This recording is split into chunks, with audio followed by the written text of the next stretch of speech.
আমিনার কাছে বলে আম্মা জান, আয় আমার আম্মা জান, সবার পিতা সবার বাচ্চাকে নিতে যায় মা, আমার আব্বা জান কেন আমাকে নিতে আসে না?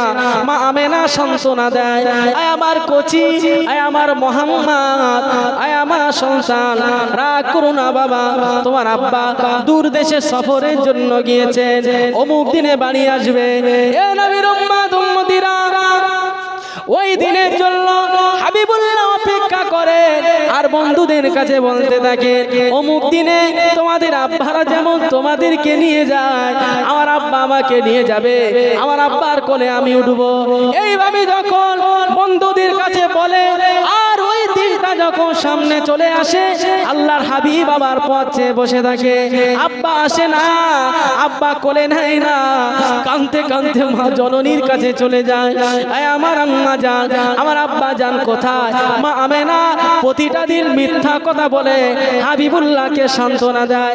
8 তারিখে আর সহ্য না করতে পেরে আমাদের আম্মা জান আমেনা রাদিয়াল্লাহু আনহা, আল্লাহর হাবিব এবং তানার একজন দাসী ছিলেন, তানাকে সঙ্গী করে নিয়ে নানার বাড়ির উদ্দেশ্য করে মদিনায় তিনি রওনা দিয়েছেন।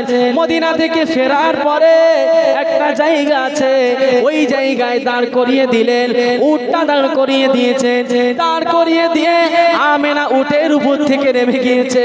নেমে যাওয়ার পরে হাবিবুল্লাহকে নামালেন, আমার বাচ্চা মোহাম্মদ নেমে যাও, আমার বাচ্চা মোহাম্মদ নামো, তুমি যে আব্বু আব্বু করো, আমার বাচ্চা মোহাম্মদ, ওই দেখো তোমার আব্বা জান জনমের মতন ঘুমিয়ে পড়েছে।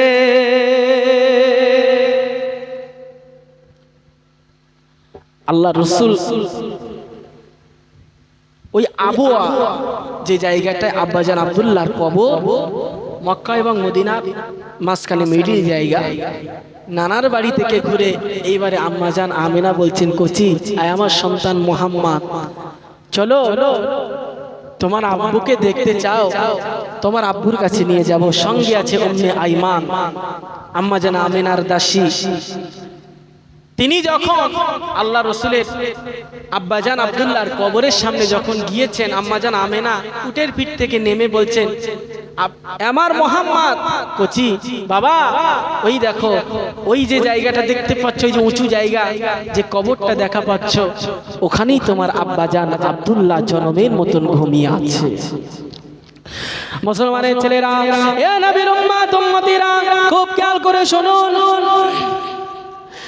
আমাদের আকা মাওলা রাসূলুল্লাহ সাল্লাল্লাহু আলাইহি ওয়াসাল্লাম এইবারে উটের পিঠ থেকে নেমে আব্বাজানের কবরের সামনে দাঁড়িয়ে, আব্বাজানের কবরের সামনে দাঁড়িয়ে ওই কবরের মাটিতে আঁচড় দিতে থাকে।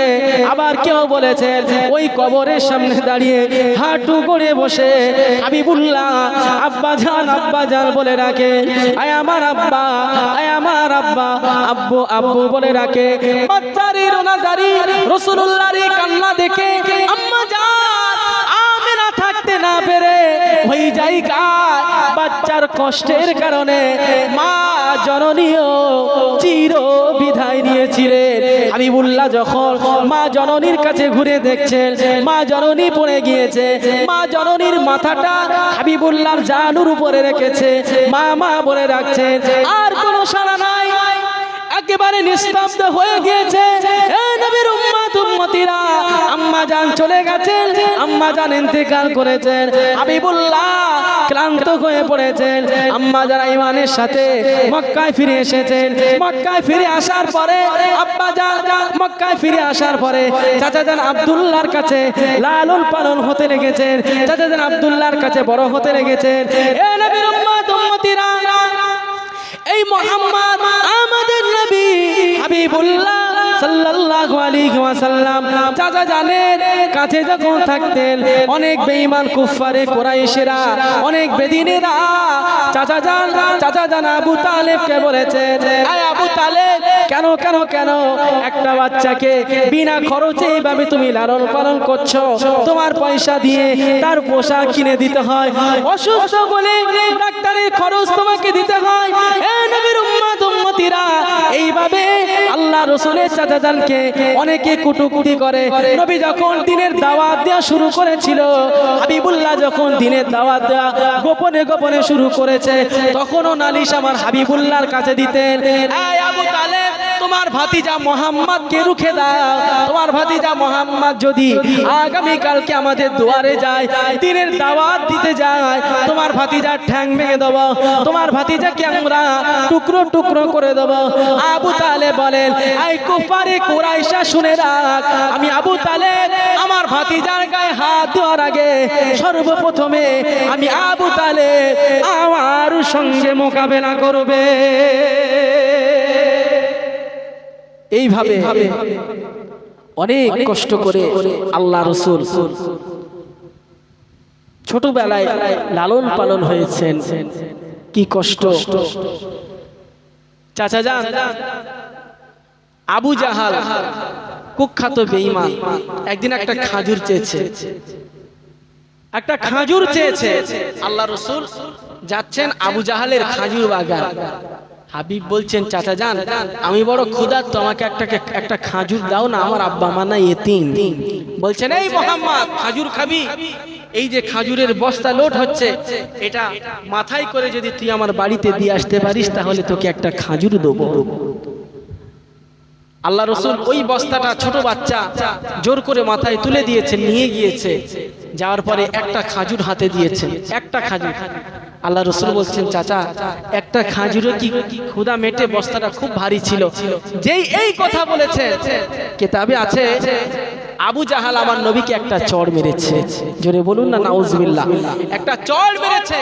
চড় মারার কারণে ওই আবু জাহালের কাছে বাগানের যে মানুষটা কাজ করছিল, সেই মানুষটা ওই খাজুরের বস্তা খুলে দেখছেন, সেই বস্তায় খাজুরের জায়গায় আমার হাবিবুল্লাহকে মারার কারণে পুরো খাজুরগুলোকে আমার আল্লাহ পাথর বানিয়ে দিয়েছেন। একবার জোরে বলুন সুবহানাল্লাহ।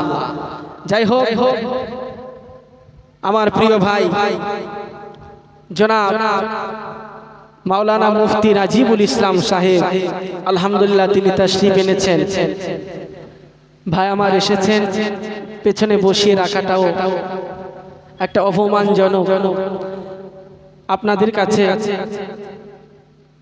এতক্ষণ ধরে যা কিছু আলোচনা করলাম, সন্তান হয়ে অথবা কারো ভাই হয়ে, কারো নাতি হয়ে যদি কোনো ভুল ত্রুটি করে ফেলি, বড় ছোট কথা বলে থাকি, সকলে আমাকে ক্ষমা করবেন তো?